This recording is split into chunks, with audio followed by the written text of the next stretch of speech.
Well, good morning. I just thought I'd share when I'm walking around without hopefully a whole bunch of noise. Um, well, I mean,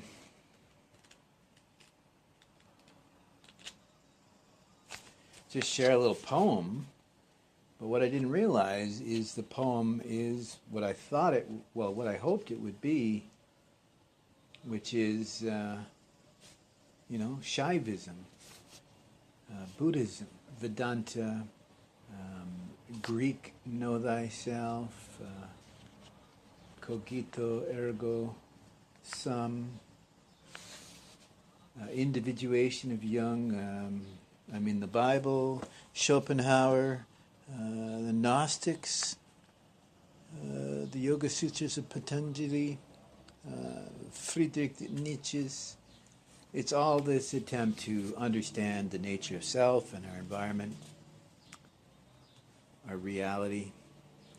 So I wrote a little poem, and as I said, it was while I was taking this course. I had just finished a course on translation of the Nawari script, which is how they write Sanskrit and Pali.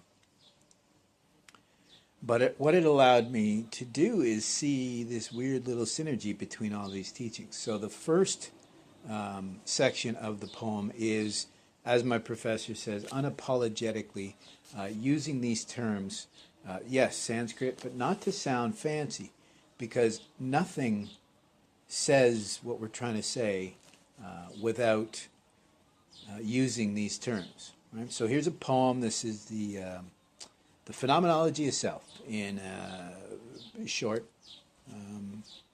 prose, I guess, 'cause that doesn't rhyme. But I've talked a lot about how I try to,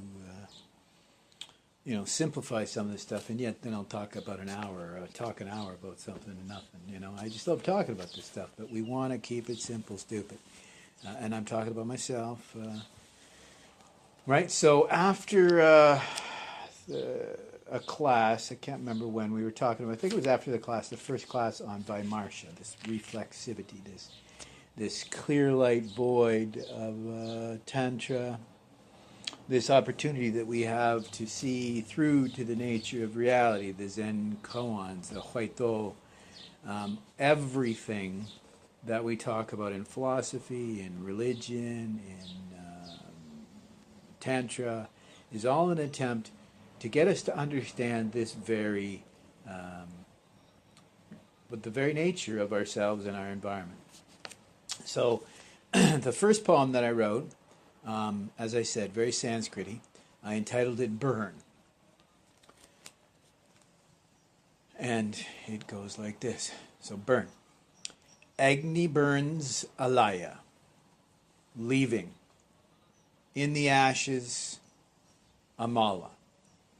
Right, so burn, this has to do with this idea of, in Shaivism we talk about how the self is like a fire, that it will burn itself out, right? Because the nature of self is inherently this list of preference, a construct. So not unlike a fire, if allowed to consume itself, self-immolation, it burns everything away, leaving nothing. Right? So again, Agni burns alaya, leaving in the ashes amala. Right? So it could be read as Agni burns alaya, leaving in the ashes amala, or it could be Agni burns alaya, leaving. Right? So this idea of self, this concept, leaves. Agni is the ultimate yogi, but also fire. Agni burns alaya. Alaya, the storehouse. Alaya vijnana being the storehouse consciousness, or the seat of this preference we consider the self. Right? Leaving, right? There never was, right? Leaving. But in the ashes is amala. Right? So in the ashes, metaphorically, right? Also a reference to Job where he's sitting in ashes, repenting or what have you. Amala is perfection, right? So when we burn away the self, when the self burns itself out, we have perfection, right? The opposite of a fire, the opposite of the self. That we think the self is freedom. We think the self is empowering, when in reality it's limiting. Same as a fire burns away, leaving nothing. But in the case of the ego, Agni burns the storehouse, the alaya, leaving in its ashes perfection, the amala. Right? So in English, I wrote, a storehouse burns, leaving the remains, ashes for egos, traded subject for object, seeing the forest of we as me. Right? So again, the alaya vijnana is this storehouse.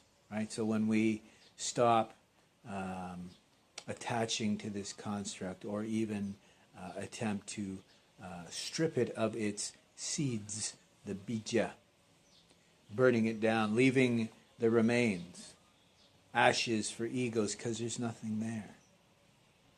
Traded subject for object. I talked about this yesterday, that the two main issues for the self in its understanding of its conventional reality, its world, its karma, whatever you want to call it, is this problem with the relationship between subject and object. And as I've said for years, the self is both the greatest tool and hindrance to our liberation, and that's what we're talking about here.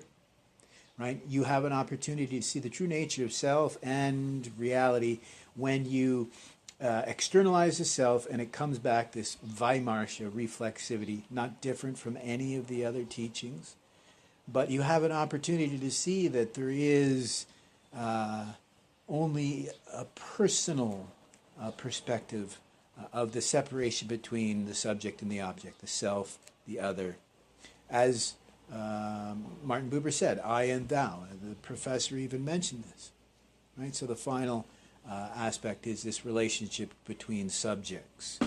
But the biggest problem is, until you have a firm understanding of who and what and why you are, therefore your relationship to your environment, you certainly can't have a healthy relationship with other subjects. But Martin Buber talked about when you treat another subject as an it, as you would an object. That's the limiting perspective. Right? So the final line is seeing the forest of we as a me. Right? It's a forest for the trees, but it's this idea that it's not a me, it's a we, it's us. Right? The sixth sutra of the Ishopanishad is, right, true understanding, true freedom is to see the self in others and to see the others in oneself, in your own self. Right? So again, burn. Agni burns alaya, leaving. In the ashes, amala. A storehouse burns, leaving the remains, ashes for egos, traded subject for object, seeing the forest of we as me. Thank you.